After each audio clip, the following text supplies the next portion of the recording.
Hey everyone, Mrhappy here, and in this video, I want to share with you all some stories about me getting into this, getting into Twitch, getting into YouTube. In case you're wondering the occasion, this month will be my 2-year Twitch anniversary, 2 years of being partnered over on Twitch. The official day for that is May 23rd. On YouTube, I don't know the exact date, but it's almost my 3-year as well. June of 2013 was when I officially became partnered on YouTube as well.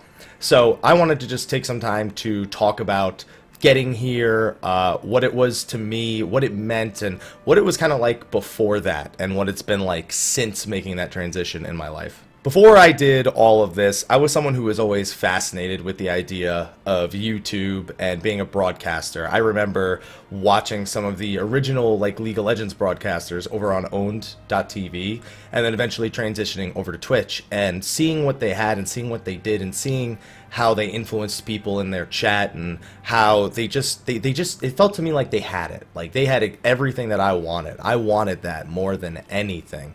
And I always told myself one day, I want this, I want to be a broadcaster. I want to produce videos on YouTube, and I want to do it because I like helping people. I like creating things. It's just what I like to do, and I know you don't always get to do what you like to do, so carried on with my life, going to college. Eventually, while I was in college, for game design actually, it just didn't feel like the right thing. It felt like I was going to college, and I wasn't actually taking anything away that I was paying for. Nothing that I wasn't figuring out on my own, at the very least. I met a lot of great people there.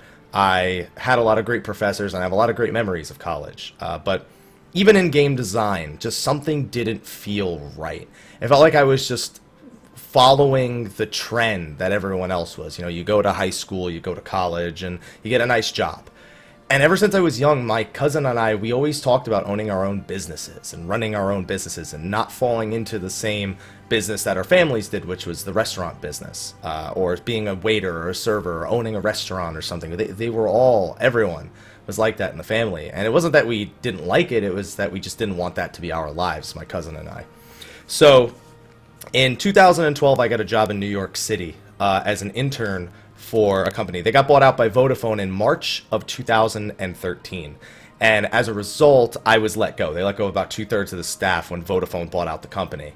And in that process, I had started making YouTube videos at the time, very, very low-key YouTube videos. Things like League of Legends highlights from my live stream that no one was watching, really.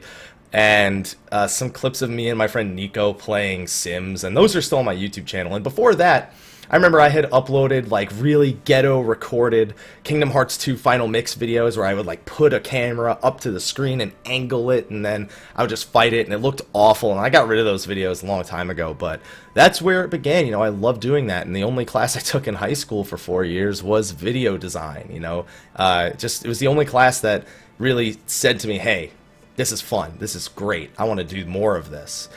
And so after I had lost my job in March of 2013, I'd also dislocated my shoulder, and I was also falling out of shape because I couldn't work out at the gym anymore. Even doing cardio, just the action of swinging my arm while running was an extreme pain, and I was falling into a pretty severe depression. My family was worried about me, and I didn't know what I was doing. At that point, I was also going to college for something other than game design. I had actually been taking online courses in nutrition because being so physically fit had been such a life-changing event for me.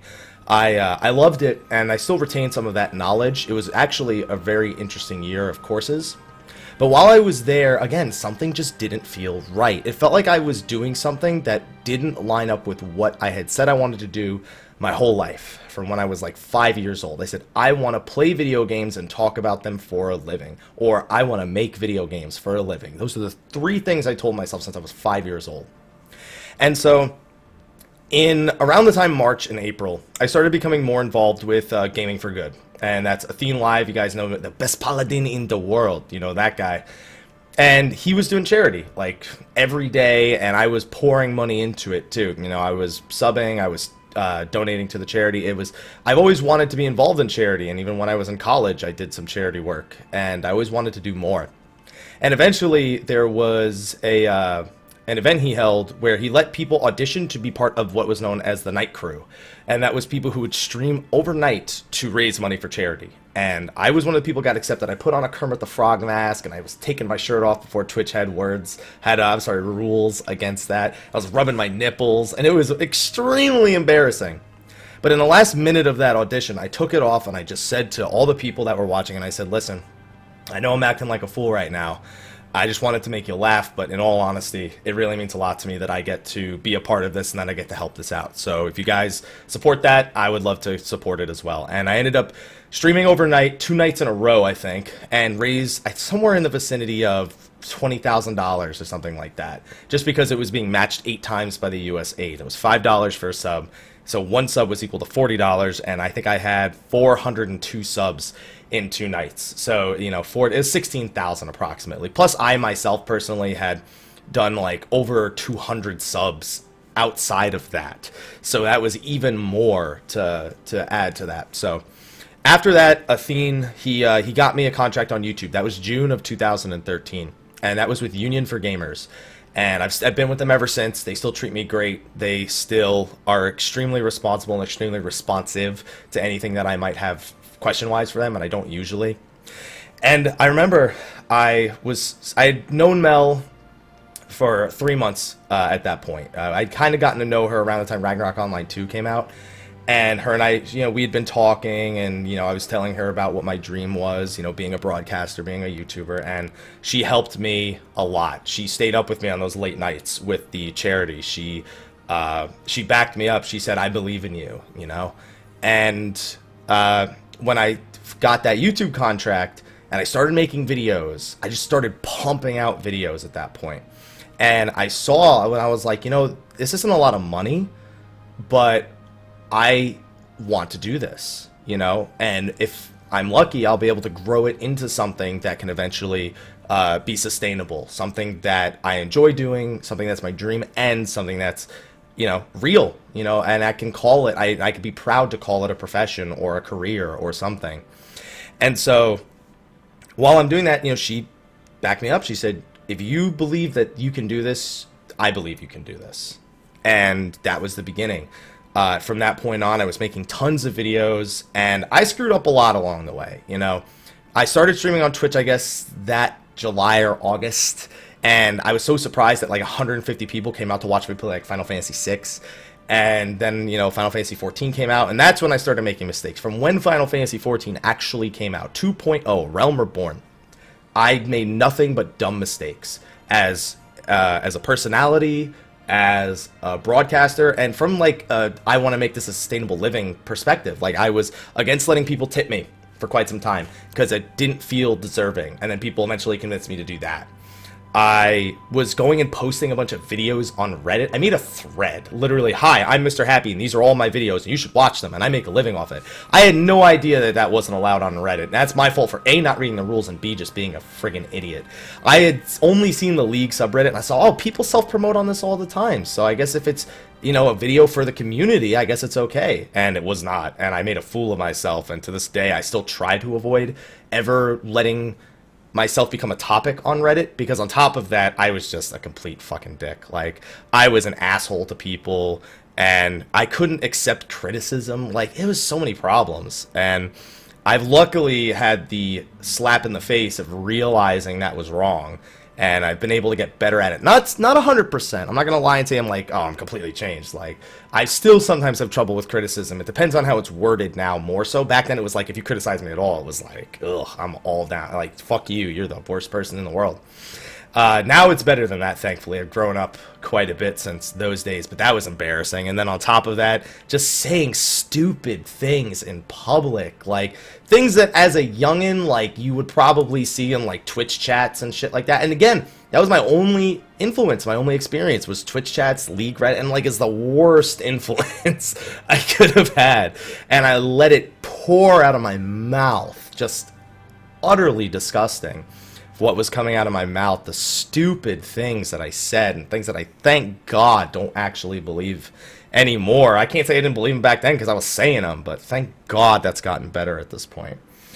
And, Mel had to watch all that, and my family didn't get it, so it's not like I could talk to them about it. I told them what I was doing, and they just said, if you believe, then we'll support you. But they wasn't that they believed in it. It was just that that's what you want to do, we'll support it, but they didn't understand or believe in it either. My friends didn't understand it completely, but they thought it was really cool. It was just same deal, I just had Mel. Mel's the only person I could really, really talk to about it. And so while making all these mistakes, I'm still trying to get Twitch partnered, and, I'm panicking. When Square Enix said that they weren't going to let people monetize anything, I was like, oh my God, I just said I'd drop everything, and then the game that I want to, create this thing around won't allow that. And then they switched that up because a lot of people complained. And then as I'm doing these months of streaming, and I eventually get partnered on May 23rd of 2014 was the day that I got partnered. I think I said 2013 earlier. It was 2014, my bad. And so it was just, and that was a great day because I had been denied a few times, even with some great viewer numbers on things like Diablo 3. I had just a solid stream, a super solid backing. And that was the beginning. From May of 2014 to, I guess, January of 2015, I got maybe 250 subs over on Twitch. And those are paid subs, $5 a month, support the stream. And it wasn't a lot of money, but still, YouTube had been doing well, and it combined Twitch and then tips that I was receiving. It was better.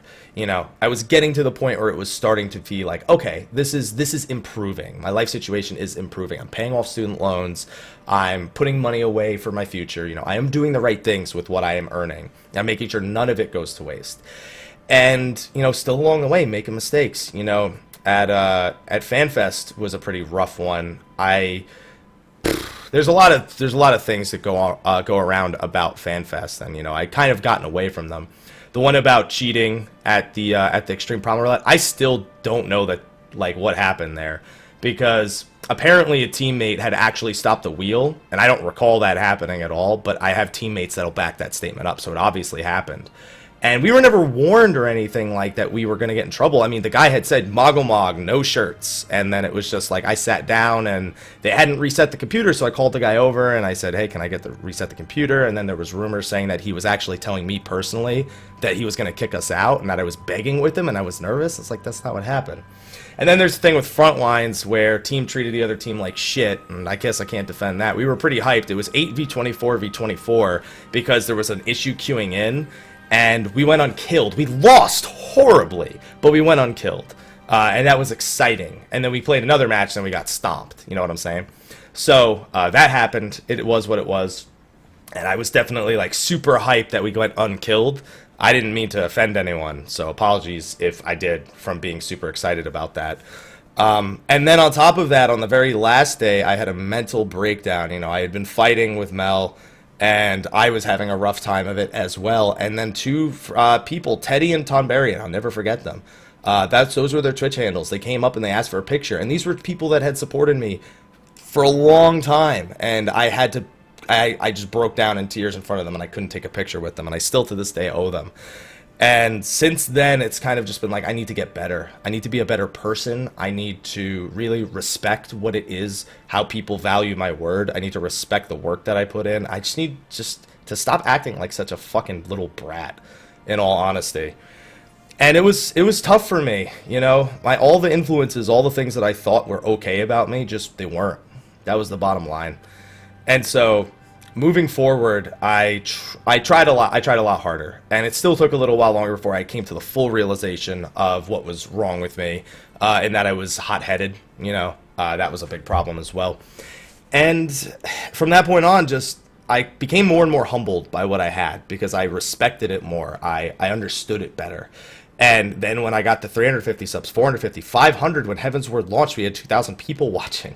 I had the support of big broadcasters like JP and Towley. They were standing behind me like, this is a good guy. This is a solid broadcaster. If you're ever interested in Final Fantasy, go to this guy. Always having nice things to say.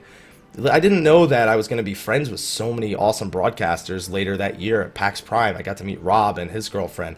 I got to meet, people I know that Origin PC. I got to meet, Dancing Fighter Aya, who's now working at Square Enix. I can't even name all the people I met. I even got to meet people like Brown Man, who I thought was funny because he was sitting in the corner at a bar, and I was like, why is he just sitting there in the corner with Tina? It's because he doesn't drink, and I thought it was funny just because I was like, oh shit, that's right, he's got to be mad uncomfortable right now because he doesn't drink alcohol. And I have a lot of good memories since that PAX Prime. I mean, TwitchCon a month later, and all the while between FanFest, taking hundreds of pictures, and then getting to meet all the people at PAX Prime and TwitchCon, and then PAX South, and now PAX East these last couple of weeks, and getting to actually physically meet people, shake their hands, hug them, take pictures with them, and having someone like Mel behind me all the way. It's brought me to this point where now I'm always trying to think of the next step. I want the channel to be bigger. I want it to be better for the people who support it, for the people who watch it. And at the same time, I find myself with less and less time to give people the things that they want. The lore videos that have been so long delayed, the Final Fantasy 11 videos, my own ego got in the way of that. Final Fantasy 14 Healer Happy, oh, it doesn't serve a purpose. You know what purpose it serves? People like watching it. That's the purpose it serves. And I couldn't understand it. And I understand it better now.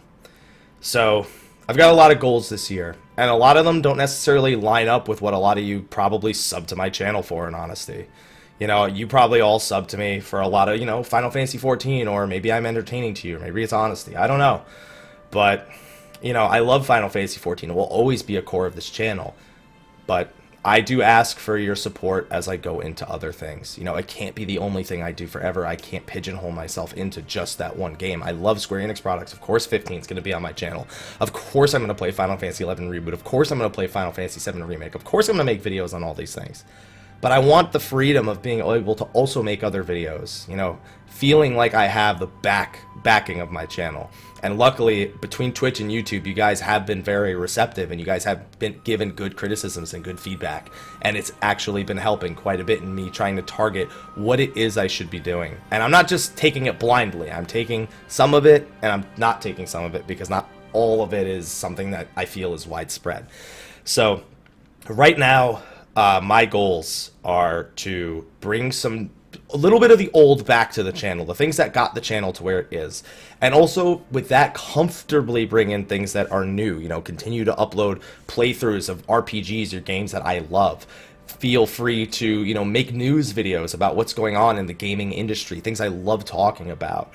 Feel free to do sponsored deals with companies, as long as they're a company I actually want to do a sponsored deal with. Like when I did a sponsored deal with Square Enix, don't care, because it was Square Enix. It was obvious I already loved it. When I did it with Blade and Soul, it was like, oh, he's just doing it because he's paid. It's like, no, I asked them to be a part of it. They didn't ask me. I asked them to be a part of it, because I was like, I'm going to be playing Blade and Soul. If you guys are doing anything, let me know. And then they did, and then as soon as I got bored of Blade and Soul, I canceled all the sponsored deals with them. That's what I did.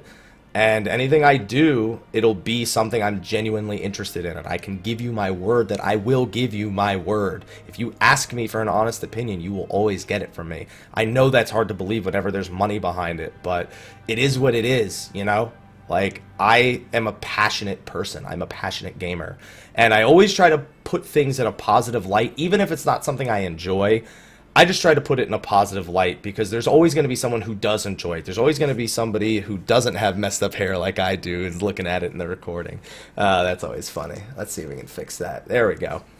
And there's always going to be people who disagree and people who agree, and I just got to give you what I got, and hope that it's something that you enjoy watching and something you enjoy hearing. And hopefully you'll be there. I'm also going to shout out, I'm going to make a separate video about this last piece right here. Over on Twitch, like I said, our 2-year Twitch anniversary is coming up, and I've been streaming every day, as close to every day as I can, for quite many months at this point. And we're going for 1,000 subs. Now, I'll be honest, on a channel our size, that's ridiculous. That's honestly such a far-fetched goal. It's honestly bullshit that I'm even close enough to make it that far. With 920. I've been up to 950 back when, I think it was during the charity event or during the 3.2 launch. We hit like 950 and I couldn't sustain it. And it was crazy. I never expected us to have that many subs on the Twitch channel, but hitting 1,000 on Twitch and then getting those extra emotes and then just having that as a status symbol is like, that for me is like a goal. Like, I want to try and hit that. I know it's basically asking people to come sub to the channel. Like, I understand that. And it's not something that's, like, easy to ask, you know? It's a little selfish, in all honesty, to ask. It's just, I do ask for your guys' support. I want to make this a great 2-year Twitch anniversary. I want to be able to offer you guys all the giveaways, Steel Series giveaways, when for at 940, 960, 980, and 1,000. Honestly, it's a lot more money invested in getting to that 1,000 than it is actually, like, I'm getting in return.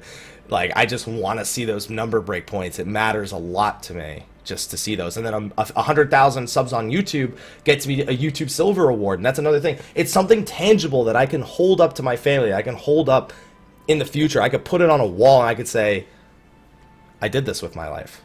And, you know, I've had Taekwondo medals and, you know, collectibles and shit, but I've never had something like that. I've never had something that said, hey, this is what I'm doing with my life, you know? Nothing that meant as much to me as that does, as having the backing of you guys, as having the backing of my girlfriend, of my family, of my friends. And so I want to try and achieve that. So I'm making this video to give you guys an update on me and on the channel and on what I want to do and on what I want to achieve. Because if I don't tell you guys, how are you going to know? And if I don't say it out loud, how can I ever really believe it myself, you know? So thank you for all of your support. Thank you for everything you've done. I'm going to keep producing the videos that I hope you guys will enjoy.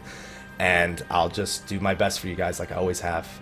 We're live on Twitch every day. Check the schedule in the description of this video. It's also on my Twitch channel itself. I'd also like to thank some of our partners, some of our affiliates. Steel Series has been excellent to me. They've provided me with product. They've helped me with some giveaways in the past, and honestly, I could have asked them for more, and they probably would have done it. But I always feel like I don't want to ask them for more. You know, I don't like asking for too much. Also, you know, Green Man Gaming's been excellent to us. Loot Crate, Indie Box have been great companies to work with to help us. And then on top of that, you guys, Double Jump Coffee for doing the coffee partnership thing. There's a video coming out about that soon. Just thank you, everyone. It's been phenomenal, and I hope it's going to keep being phenomenal. So come by the live stream, especially May 23rd. I'll be making a few more hype videos about that, so you guys know what's going on that day and what we're going to try to achieve. Sorry, choking up a little bit. And I'm going to wrap up this video now. So thank you, everyone. I will hopefully see you in the next video on the next live stream, and hopefully you enjoy the content that I create here on the channel. So until then, everyone, thank you and take care.